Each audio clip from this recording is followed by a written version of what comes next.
హల్లెలూయ, హల్లెలూయ.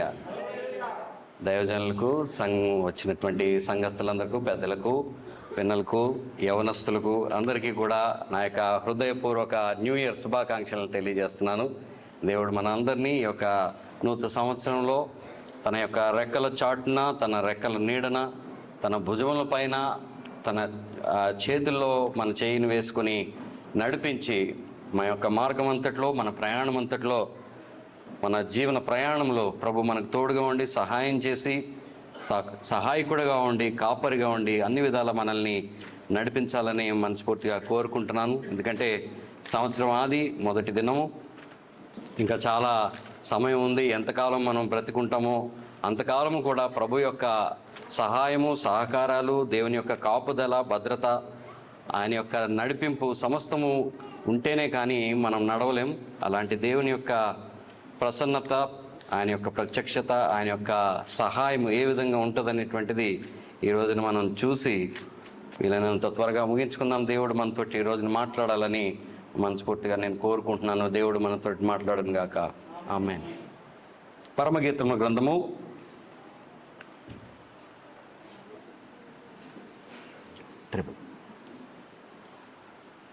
8 base తగ్గించు, mid తగ్గించు, base కొంచెం పెట్టి, బేస్ పెంచు.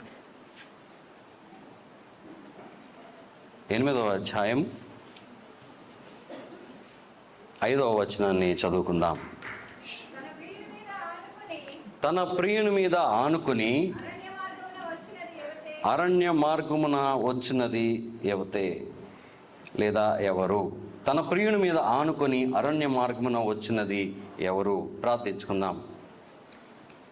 పరిశుద్ధుడైనటువంటి మా ప్రియ పరలోకపు తండ్రి, మహోన్నతుడైన మా దేవ, మీ దివ్యమైన నామమునకు స్తుతులు, స్తోత్రాలు, వందనాలు చెల్లిస్తున్నాం. ప్రభు, మానవుడు మీరు ప్రేమించేటువంటి విధానం గొప్పది.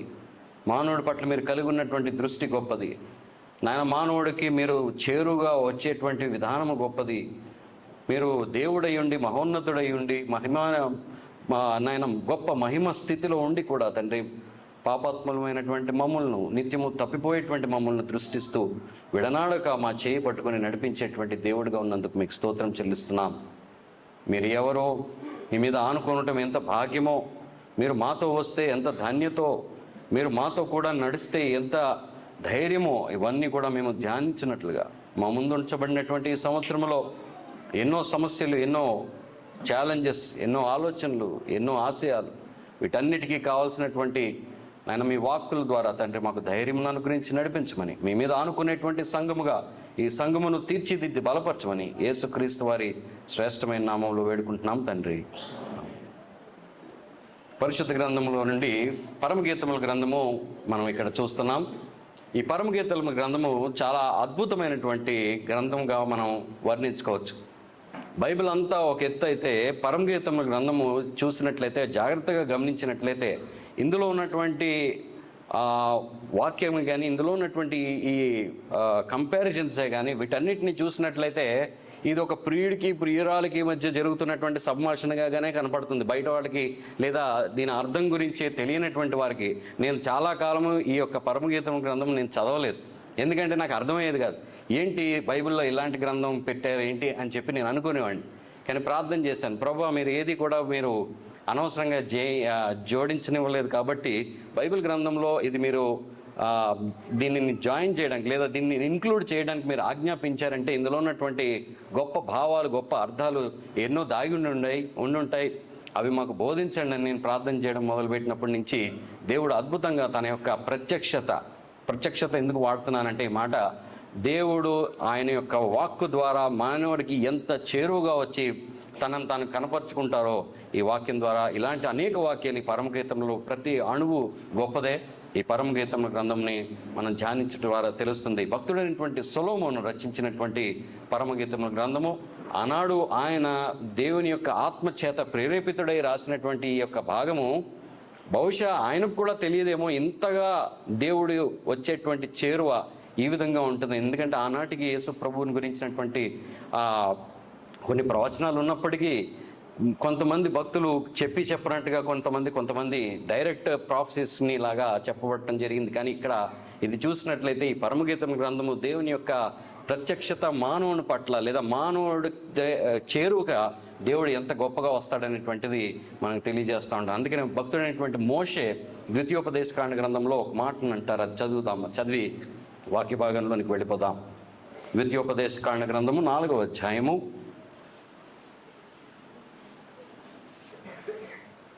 7వ వచనాన్ని చూద్దాం.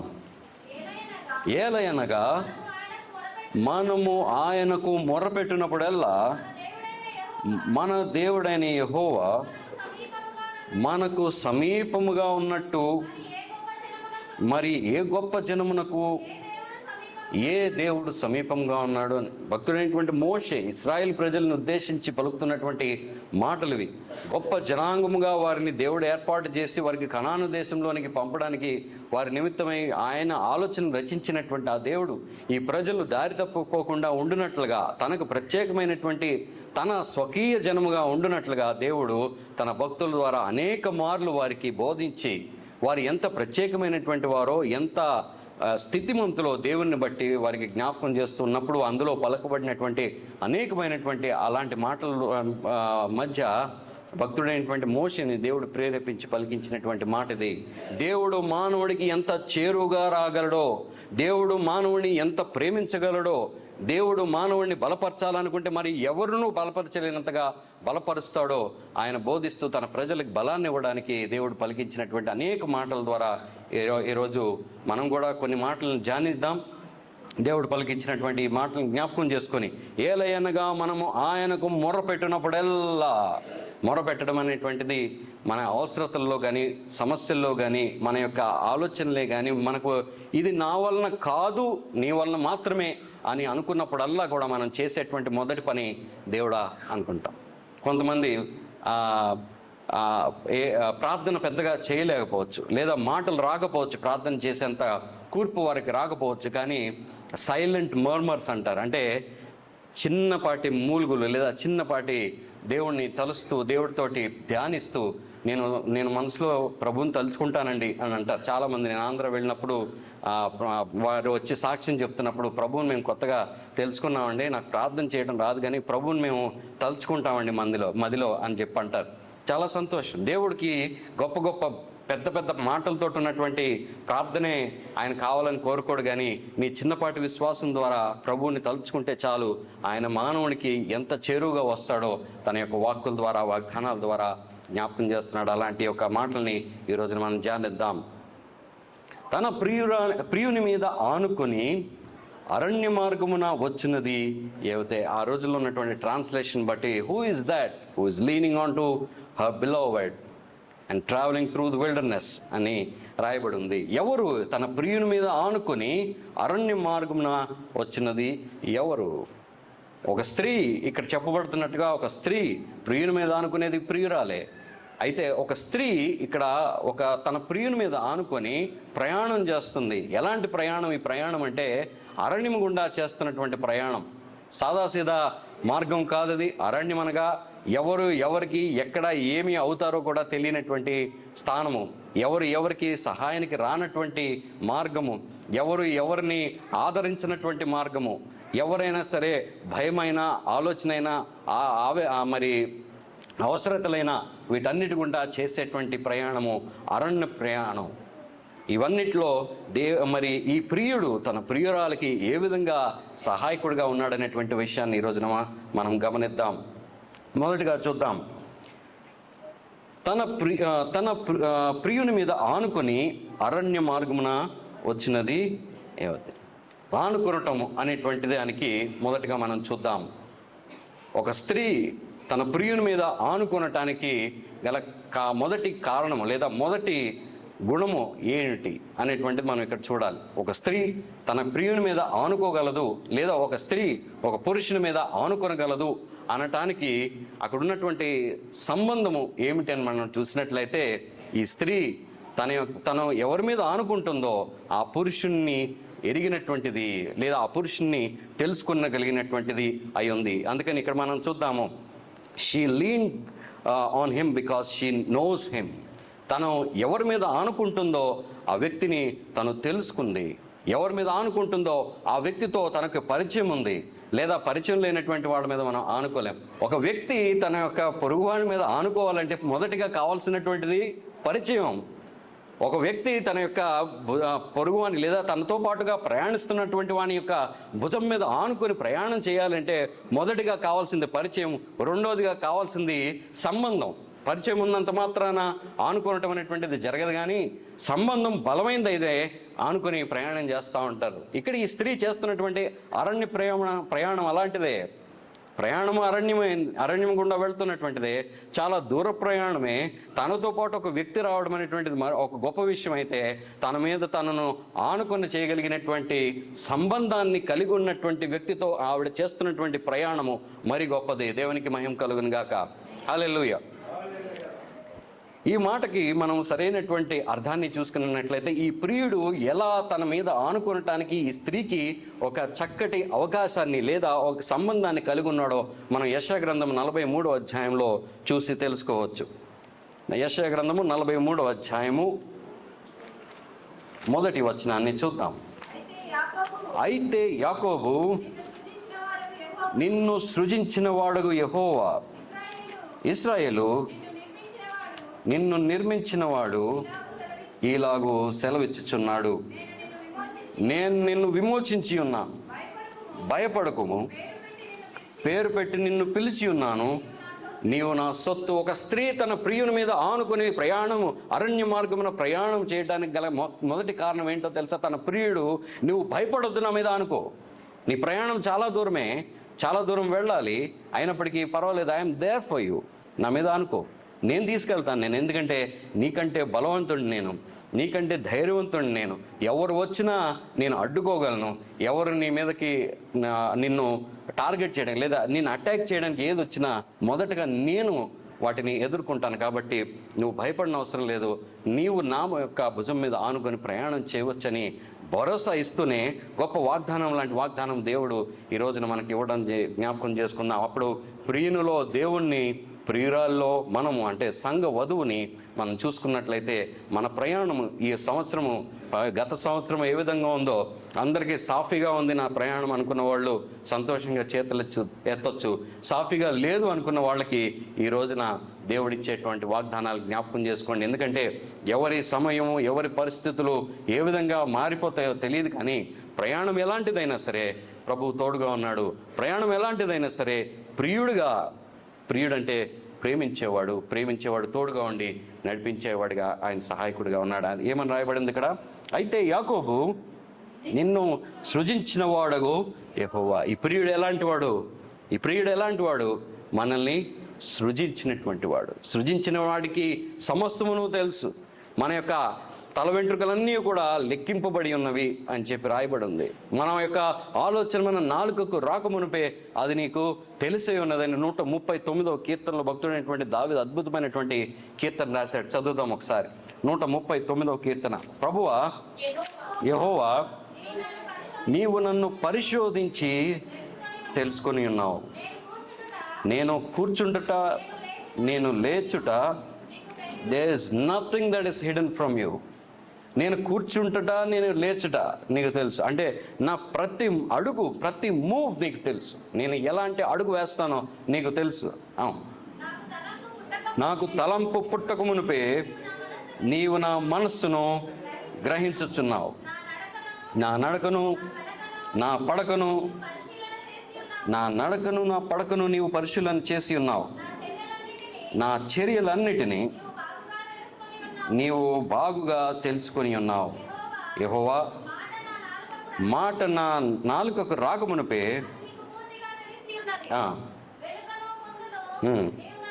వెనుక ముందు నీవు నన్ను ఆవరించి ఉన్నావు, నీ చెయ్యి నా మీద ఉంచి ఉన్నావు.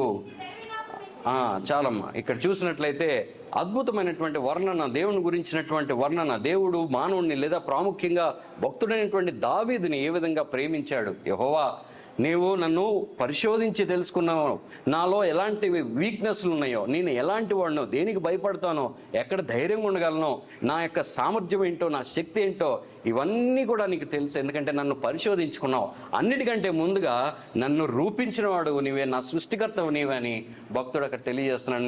నీ దగ్గర నుండి నేను దాయగలిగింది ఏదీ లేదు, నీకు నేను దాచి నేను బ్రతకగలిగింది కూడా ఏదీ లేదు. ఎందుకంటే నేను నీ ఎదుట నేను తెరచిన పుస్తకం వలె ఉండాల్సిందే, ఎందుకంటే నేను దాగి ఉండేటువంటి స్థలం కూడా నీవే, నా దాగు చోటు నీవే అని భక్తుడు అంటున్నాడు. ఒకవేళ ఈయన దాక్కోవాలని వెళ్తున్నా అది దేవుని చాటుకే వెళ్ళాలి తప్ప ఎవరును ఈయనకి దాగు చోటుని ఇవ్వలేనని భక్తుడు సెలవిచ్చాడు.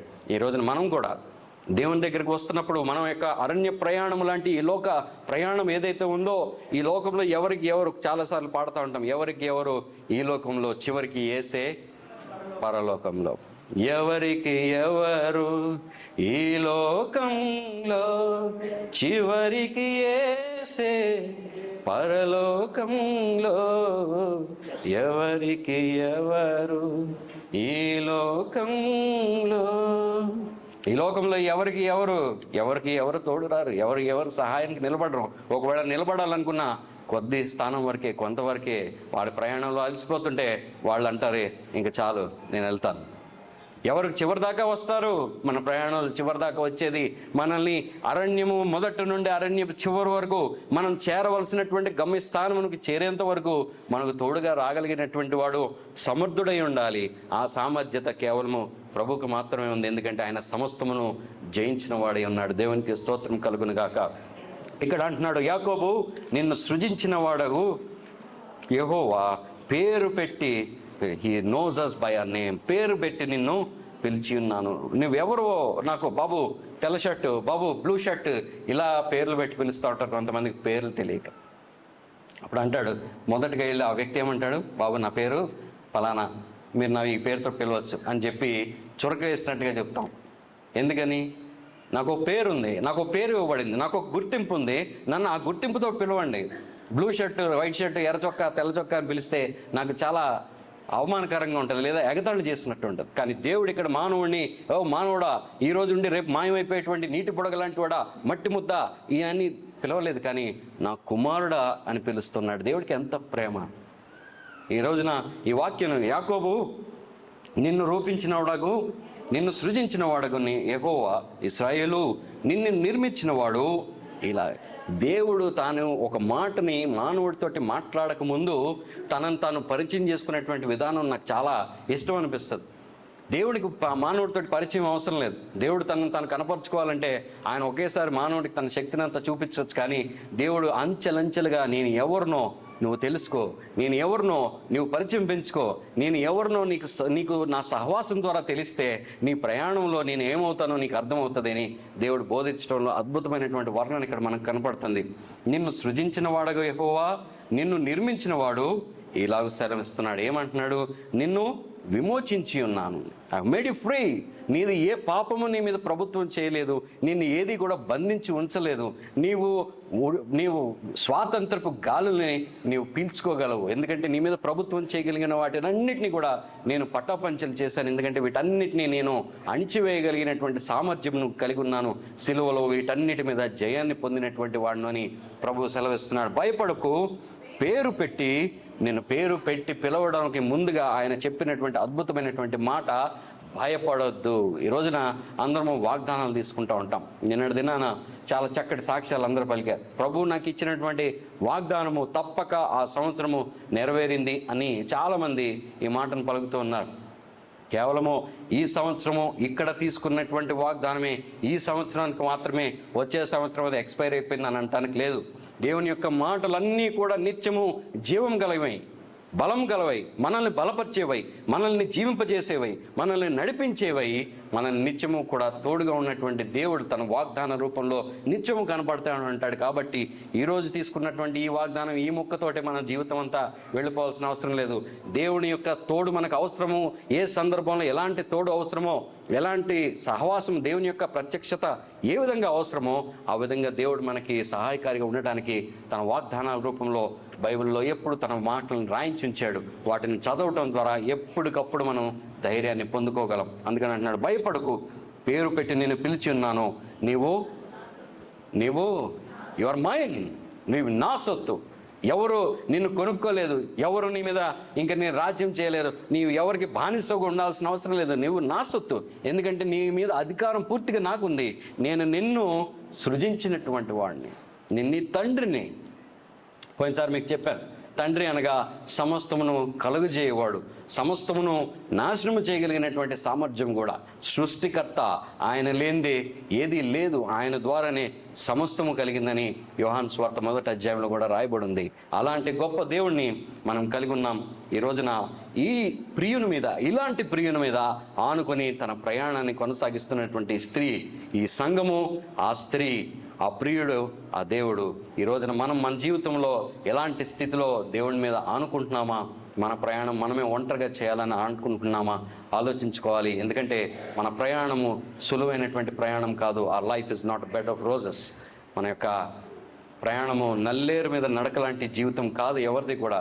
అంచెలంచెలుగా ప్రతిసారి కూడా మరి ఇబ్బందులు, దాన్ని ఏమంటారంటే ఛాలెంజెస్ వస్తుంటాయి. కానీ వీటన్నిటిని జయించగలిగినటువంటి సామర్థ్యం ప్రభు మనకి తన కృప ద్వారా అనుగ్రహించుగాక. మరి ఒక వాక్యాన్ని చూసుకుందాం. తన ప్రియుని మీద ఆనుకొని అరణ్య మార్గమున వచ్చుచున్న స్త్రీ ఎవరు? ఈ స్త్రీ ఇప్పుడు వరకు తన ప్రియుని మీద ఆనుకొనటానికి మొదటి విషయం ఏంటో మనం చూసుకున్నాం. ఏం కావాలి? పరిచయం కావాలి. రెండోది ఏం కావాలి? She lean. ఇవన్నీ నేను ఇంగ్లీష్లో మామూలుగా నేను చెప్తున్నాను. తన ప్రియుని మీద ఆనుకోనటానికి రెండవ విషయం ఏంటో మనం ఇక్కడ చూద్దాం. ఎందుకు తన ప్రియుని మీద ఆనుకుందంటే, ఆ స్త్రీ బలహీనురాలు కాబట్టి బలవంతుడైనటువంటి తన ప్రియుని మీద ఆనుకునిందంట. మొదటి రాజుల గ్రంథము 17వ అధ్యాయము 6వ వచనాన్ని చూద్దాం. రాజుల మొదటి గ్రంథము 17వ అధ్యాయము 6వ వచనాన్ని చూద్దాం. అక్కడ కాకోలంలో ఉదయమందు రొట్టెను మాంసమును, అస్తమయమందు రొట్టెను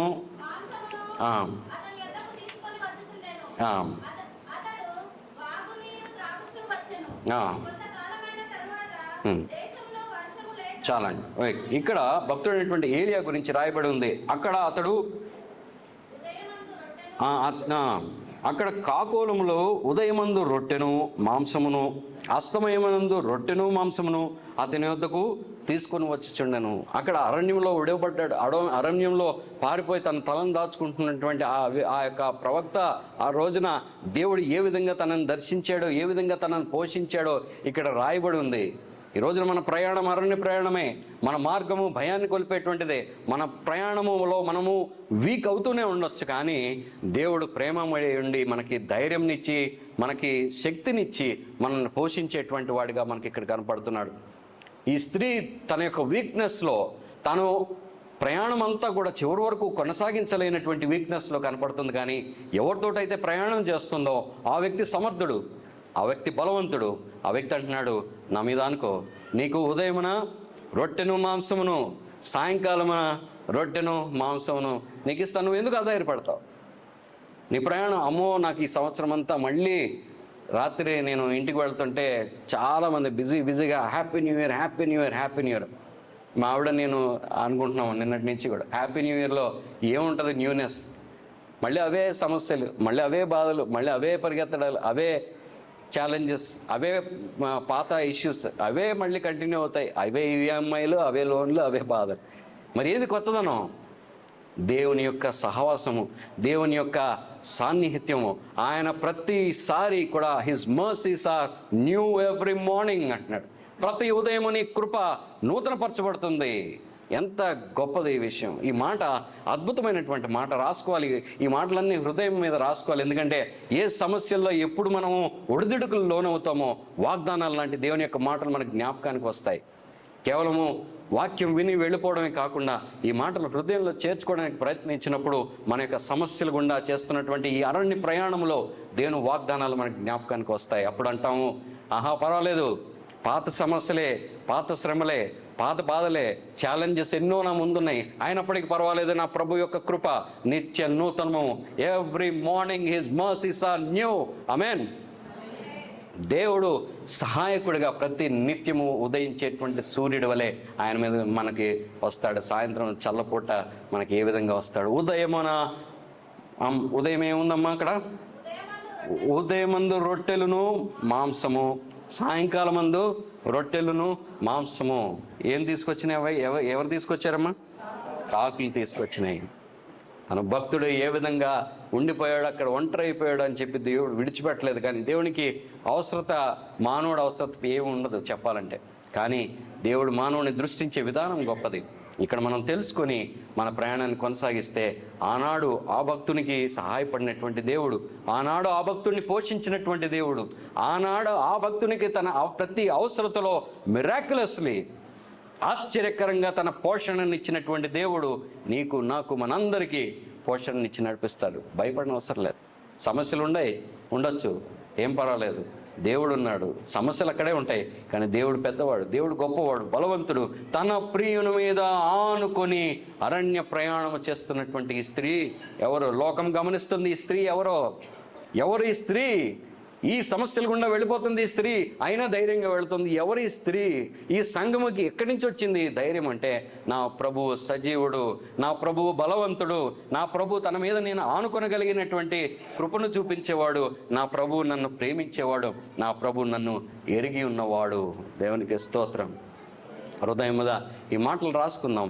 ప్రభు మనకి సహాయంగా ఉండి నడిపించేటువంటి దేవుడై ఉన్నాడు. మరి ఒక విషయాన్ని కూడా చూద్దాం, తర్వాత ఇంకొక విషయాన్ని చివరిగా చూసి ముగించేద్దాం. 10 నిమిషాలు నేను ముగిస్తాం. ఈ స్త్రీ తన ప్రయాణమును యెరూషలేమునకు చేస్తుంది. చరిత్ర చెప్తుంది, తన యొక్క ప్రయాణము యెరూషలేమునకు చేస్తుంది. ఎక్కడి నుండైనా ఇశ్రాయేల్ దేశంలో యెరూషలేమునకు ఎత్తైనటువంటి స్థానం. యెరూషలేము కొండ మీద కట్టబడినటువంటి పట్టణం. ఈ యెరూషలేమునకు చేస్తున్నటువంటి ప్రయాణము వెళ్తున్నప్పుడు ఎత్తైనటువంటిది. ఎత్తుకు మీదకి మనం వెళ్తున్నప్పుడు ఏమనిపిస్తుంది? ఆయాసం వస్తుంది. ఎత్తుకు మీద వెళ్తున్నప్పుడు కావాల్సింది ఏంటి? బలం. ఎత్తుకు మీద వెళ్తున్నప్పుడు మనకు కావాల్సినటువంటి స్ట్రెంగ్త్ కానీ ఇవన్నీ కావాలంటే భక్తుడు రాస్తున్నాడు, నేను ఎత్తైనటువంటి స్థానానికి వెళ్ళాలి, కానీ అక్కడికి వెళ్ళాలంటే నాకు ఒక మాటను మీకు తెలియజేయాలి ప్రభు అని 61వ కీర్తనలో ఆయన ఒక మంచి మాటను వాడాడు. అది చూద్దాం. 61వ కీర్తన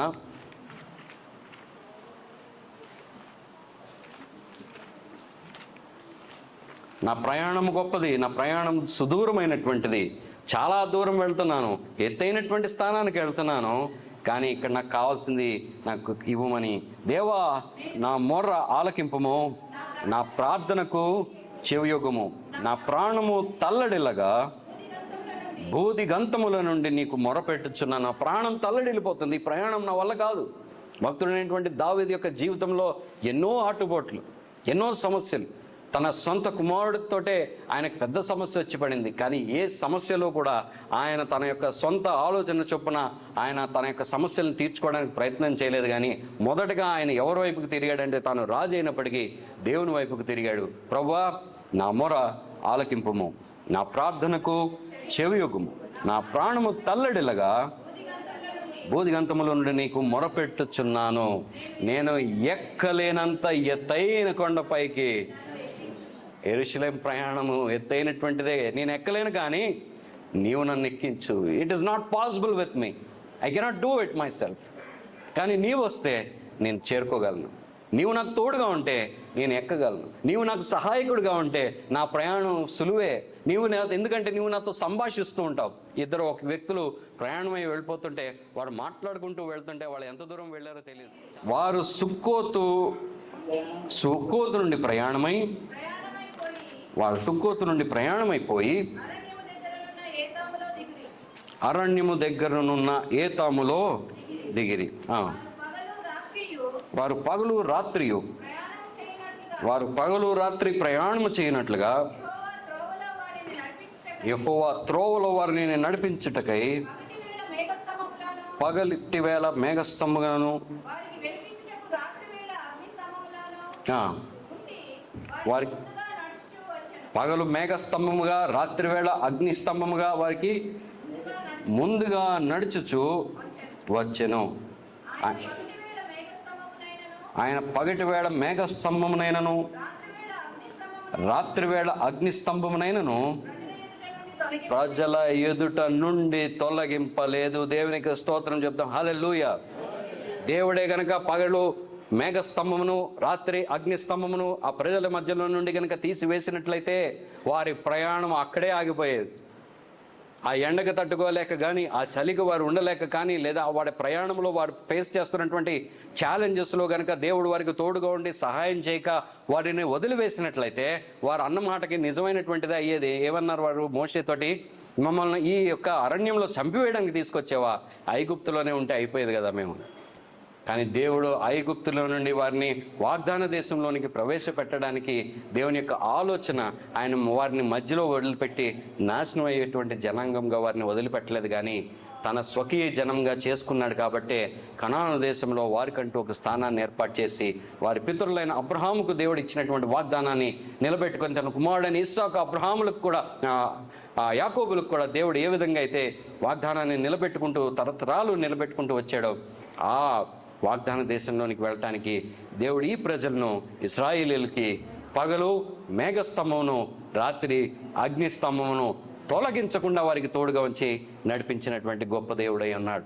ఇక్కడ అద్భుతమైనటువంటి విషయాలు మీకు బోధించాలి. ఇది నేను తెలియజేసి ముగిస్తాను. సుక్కోతు నుండి ప్రయాణమై వారు సుక్కోతు నుండి ప్రయాణమైపోయి అరణ్యము దగ్గరనున్న ఏతాములో దిగిరి. సుక్కోతు, ఏతాము, ఈ రెండు ప్రాముఖ్యమైనటువంటి ప్రదేశాలు మనకి ఇక్కడ కనపడుతున్నాయి. సుక్కోతు అనగా గుడారములు లేదా గుడారములు గల ప్రదేశము అని అర్థం. టెంట్స్, లివింగ్ టెంట్స్ అని. సుక్కోతు అనగా గుడారములు గల ప్రదేశము. వారు సుక్కోతు నుండి ప్రయాణమైపోయి అరణ్యము దగ్గరనున్న ఏతాములో, ఏతాము అనగా ఫర్మ్ లేదా దృఢమైనటువంటిది, స్థిరమైనటువంటిది అనే అర్థము. వారు గుడారముల్లో నుండి ప్రయాణం అయిపోయి అరణ్యము దగ్గర ఉన్న దృఢమైనటువంటి స్థానమైనటువంటి ఏతాములో దిగిరి. అక్కడ దేవుడు వారికి పగలు మేఘస్తంభము, రాత్రి అగ్నిస్తంభముగా దేవుడు వారికి తోడుగా ఉండి నడిపించినటువంటి వాడు. ఎక్కడి నుంచి ఎక్కడికి నడిపించాడు? గుడారములు గలటువంటి స్థానము అంటే స్థిరమైనటువంటిది లేదు. నీ అరణ్య ప్రయాణం స్థిరమైనటువంటిది కాదు. భక్తుడు ఇక్కడ అంటున్నాడు, దినవృత్తాంత గ్రంథము 29వ అధ్యాయము, మొదటి దినవృత్తాంత గ్రంథము 29వ అధ్యాయం 15వ వచనంలో ఇది చదివి ముగించేద్దాం. మా పితరులందరి వలె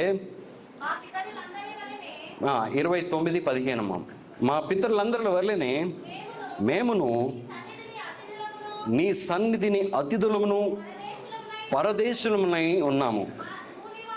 మా భూనివాస కాలము నీడ ఎంత అస్థిరము. మా భూనివాస కాలము నీడ ఎంత అస్థిరము. అది ఎప్పుడు కనపడుతుందో, ఎప్పుడు మాయమైపోతుందో తెలియట్లేదు. ఎప్పుడు స్థిరంగా ఉంటుందో, ఒకవైపు ఇటు సైడ్ ఉంటుంది, ఇంకోసారి వచ్చేస్తుంది, ఒకసారి పొడుగ్గా వెళ్ళిపోతుంది, ఒకసారి దగ్గరగా వస్తుంది. నీడ మానవుడు ఉన్నాడు అనుకుంటాడా లేదనుకుంటుందా తెలియనంత అస్థిరమైనటువంటిది. మా భూనివాస కాలము నీడ ఎంత అస్థిరము, స్థిరముగా ఉన్నవాడు ఒకడు లేడు. సుక్కోతు టెంట్స్. టెంట్ అనగా మనం చూస్తూ ఉంటాం సైడ్లో మనకి వేర్లు అమ్ముతూ ఈ టెంట్లు వేసుకుని ఉంటారు. వాళ్ళ దగ్గర అన్నీ ఉంటాయి. వ్యాన్ ఉంటుంది, కుక్ ఉంటుంది, చాలా ఉంటాయి. మీరు గమనించారో లేదు? అన్నీ ఉంటాయి, ఒకటి ఉండదు. చెప్పండి, ఏముండదు? స్థిర నివాసం ఉండదు. నేను ఒకసారి లారీ మీద వెనకాల చదివాను, వెళ్ళిపోతుంటే స్పీడ్ మీద నాకు అప్పుడప్పుడు చదువుతూ ఉంటాను. నేడిక్కడ రేపెక్కడో అని రాశాడు. నిజమే కదా అనిపించింది. నేడిక్కడ రేపెక్కడో. స్థిర నివాసం లేదు, నాకంటే ఒక స్థిర నివాసం లేదు, నేను తిరుగుతానే ఉంటాను. ఇంకోటి రాశాడు తిరుగుబోతు అని. ఇవన్నీ నేను చూసినవే. నేడిక్కడ రేపెక్కడో అని రాశాడు. ఇంకొకడేమో తిరుగుబోతు అని రాశాడు లారీ మీద. ఏంటంటే తిరుగుతాడు. సుక్కోతు నివాస స్థానం లేనటువంటిది. టెంట్స్, లివింగ్, ఏదో ఒక టెంపరీ లివింగ్. ఇక్కడ నేను స్థిరంగా ఉండలేను, కానీ నేను ఎక్కడికి వెళ్ళాలి?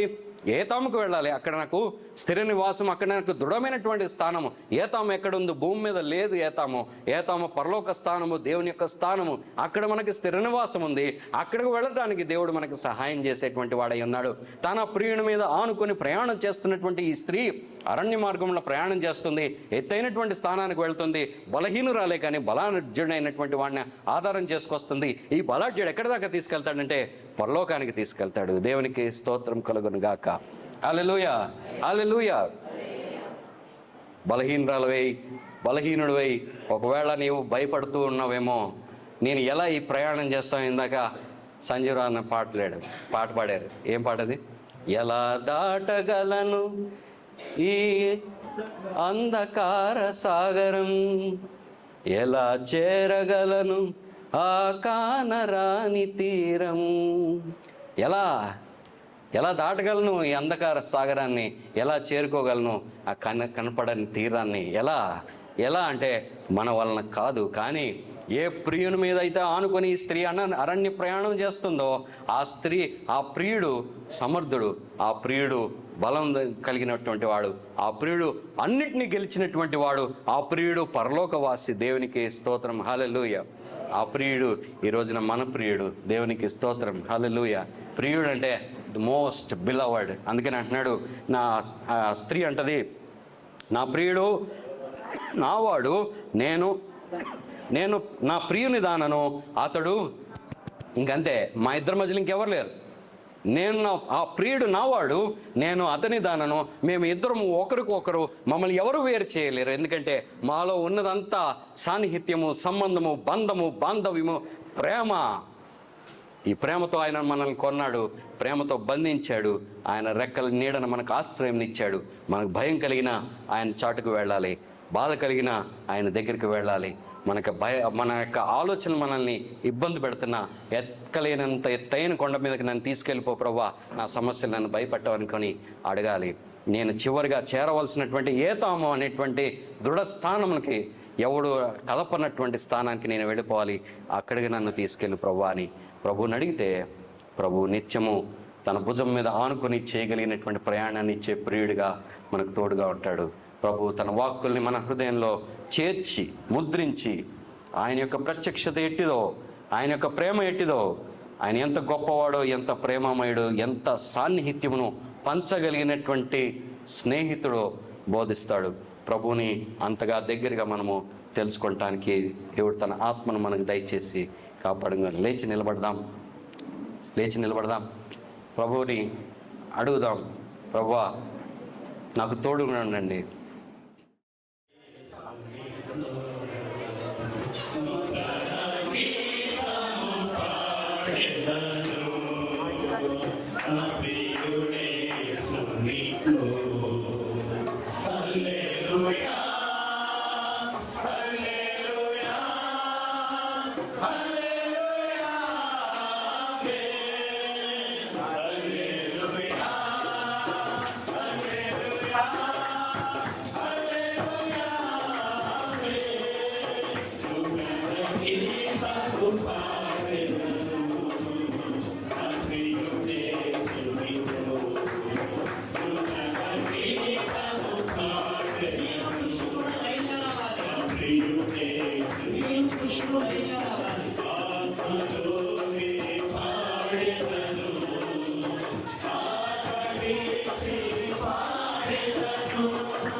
ఈ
నూతన